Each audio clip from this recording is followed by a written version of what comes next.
Il était une fois dans un village paisible, niché entre des collines verdoyantes et des vergers parfumés, une jeune fille du nom de Liana.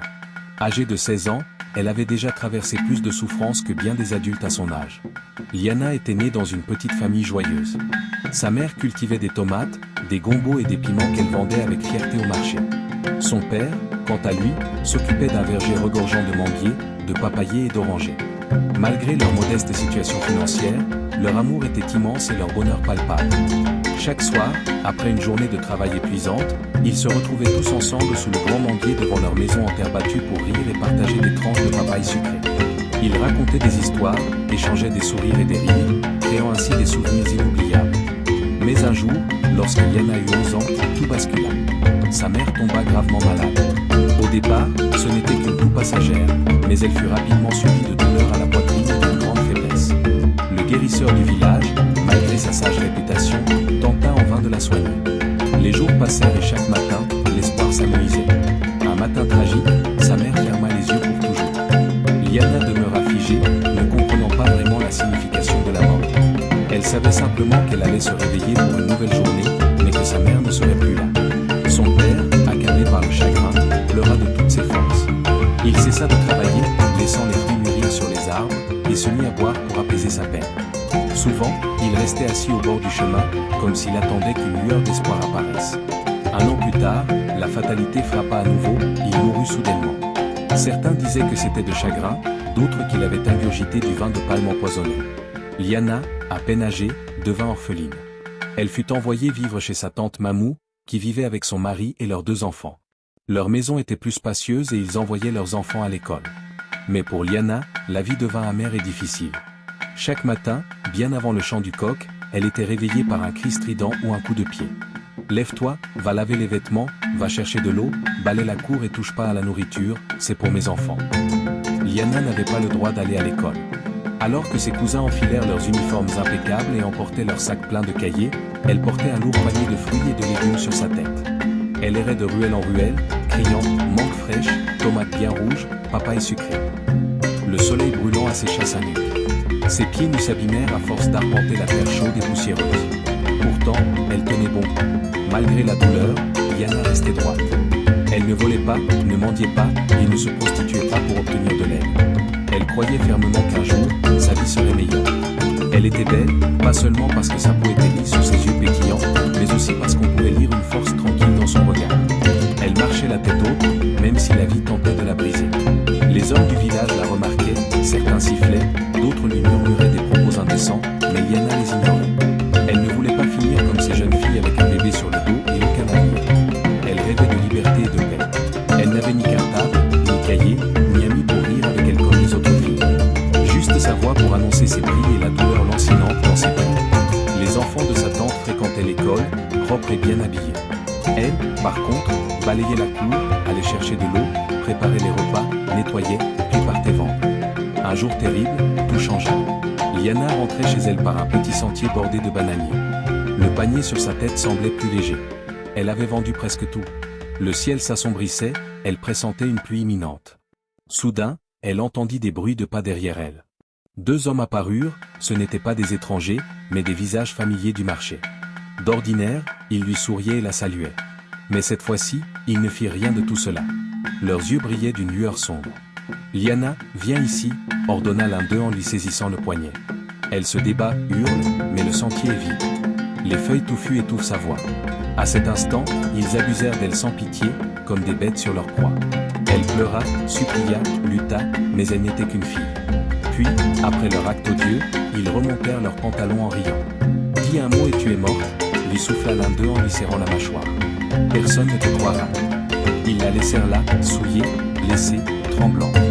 Le panier à terre, les mangues écrasées dans la boue. Finalement, Liana réussit à se relever. Elle se dirigea lentement vers la maison. Sa tante cria lorsqu'elle vit qu'elle était en retard. Liana ne pleura pas. Elle glissa derrière la cuisine et s'allongea sur la nappe.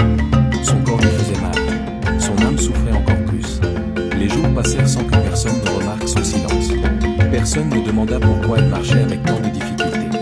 Elle devait continuer à vendre, comme si de rien n'était. Mais quelque chose en elle s'était brisé. Un soir, elle marcha seule jusqu'à la rivière mystérieuse, où l'on disait que des esprits anciens résidaient. Liana s'appuya sur la berge et cria, qu'ils ressentent ce que j'ai ressenti. Qu'ils perdent ce qu'ils ont osé utiliser contre moi. Le vent s'apaisa. Les arbres devinrent immobiles. Une vieille femme émergea de l'ombre. J'ai entendu ta voix, déclara-t-elle. Je sais ce qu'ils t'ont fait. Elle tendit à Liana une petite calebasse remplie d'eau et d'herbe. Enduis-toi avec ça chaque nuit. À partir du 8e jour, tout homme qui viendra vers toi avec de mauvaises intentions perdra ce qu'il chérit le plus.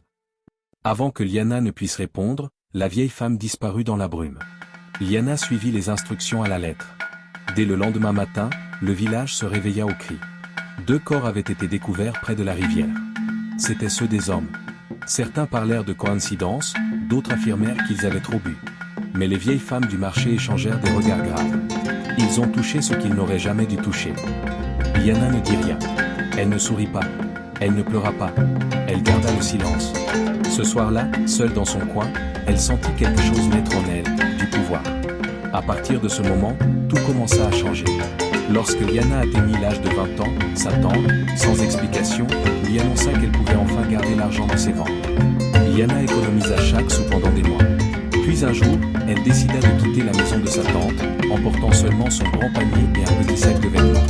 Elle loua une petite hutte à la lisière du marché et ouvrit son propre stand de fruits et légumes. Ses produits paraissaient plus frais que tous les autres. Ses mangues étaient plus sucrées, ses tomates plus juteuses, ses papayes plus parfumées, comme si la rivière elle-même lui offrait les meilleures récoltes. Au début, ses clientes habituelles, des femmes du marché, des mères de famille, et des vieillards venus acheter pour leur foyer, étaient les seuls à venir. Mais bientôt, les hommes commencèrent à envahir son stand comme des fourmis attirées par du sucre. Ils venaient prétendument pour acheter des fruits, mais surtout pour admirer sa beauté et ses formes gracieuses. Certains apportaient des bouteilles de vin de palme, d'autres offraient du pain, des beignets, ou même de petits bijoux qu'il affirmait avoir choisis spécialement pour elle. Il restait longtemps à son étal, posant des questions aux réponses qu'elle ne souhaitait pas donner. « Tu n'as pas l'air d'une fille faite pour vendre des fruits. Une si belle femme devrait avoir mieux. Laisse-moi m'occuper de toi. » Elle avait déjà entendu ce genre de discours. Elle souriait avec délicatesse, ne disait que le strict minimum et rendait la monnaie avec un regard neutre qui ne trahissait rien de son cœur. Cependant, les hommes revenaient. Chacun pensait être différent. Chacun croyait pouvoir briser son silence avec des compliments et de belles paroles. Liana avait appris à être prudente.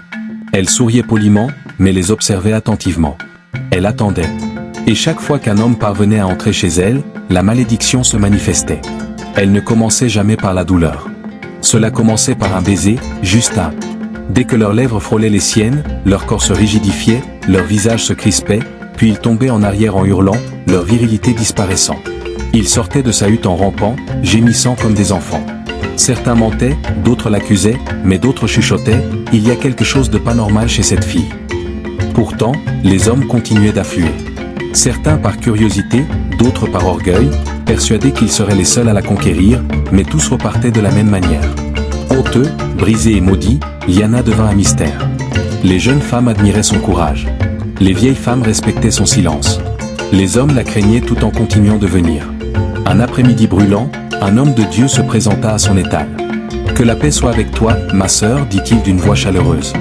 Dieu m'a conduit ici pour te parler. » Liana hocha la tête, bien qu'un léger frisson d'inquiétude la parcourût. Il commença à prêcher avec ferveur sur la repentance, déclarant que la délivrance passe par le fait que les femmes ne doivent pas suivre le chemin de Jézabel. « Tu vois, affirma-t-il en posant une main sur son étal comme s'il s'agissait d'une chaire d'église, la beauté sans Christ est comme un feu sauvage, un danger. » Des villageois s'étaient amassés, suscitant rires et murmures. Mais Liana demeura silencieuse, réfléchissant. Le lendemain, il revint avec des prières et de l'huile sainte. Le surlendemain, il apporta des fruits et proposa de la conseiller en privé. Au 4e jour, il demanda s'il pouvait entrer dans sa hutte pour prier, s'occupant de tout ce qui n'était pas pur, disait-il.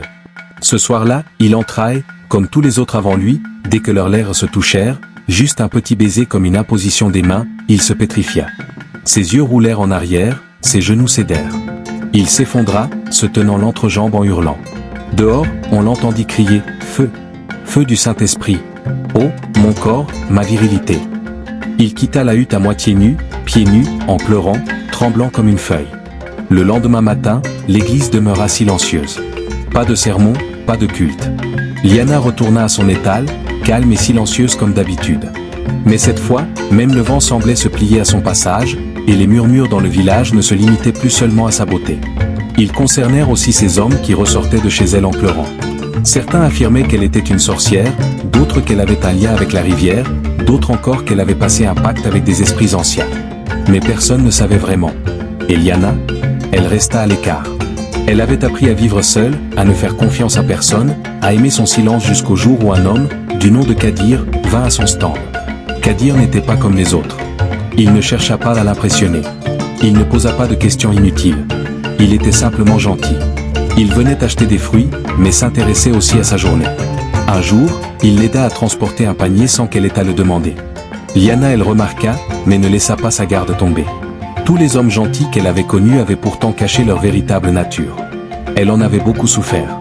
Alors, quand Kadir revint encore et encore, achetant des fruits qu'il ne mangeait même pas, elle continua de garder le silence. Un jour, elle finit par lui demander « Pourquoi viens-tu toujours ici ?» Il sourit et répondit « Parce que tu me rappelles ma mère. » Cette réponse la bouleversait. Personne ne lui avait jamais dit cela. On lui avait toujours affirmé « Tu es belle, je te veux » mais jamais quelqu'un ne lui avait dit « Tu me rappelles quelqu'un que j'aime ». Les semaines devenant des mois, Kadir l'aida à réparer le toit de sa hutte, lui offrant parfois un peu d'argent pour son commerce, mais ne réclama jamais d'entrer chez elle. Il attendait, calme, patient et silencieux. Un soir de pluie, il la trouva en larmes près du ruisseau. Elle n'avait pas pleuré depuis des années. Mais ce jour-là, le ciel gris et la présence apaisante de Kadir rompirent la forteresse autour de son cœur. « Je ne fais pas confiance aux hommes, dit-elle, la voix tremblante. « Je sais, répondit-il simplement, son regard inébranlable. Elle le regarda, les yeux embués de larmes. « J'ai quelque chose en moi, quelque chose de dangereux.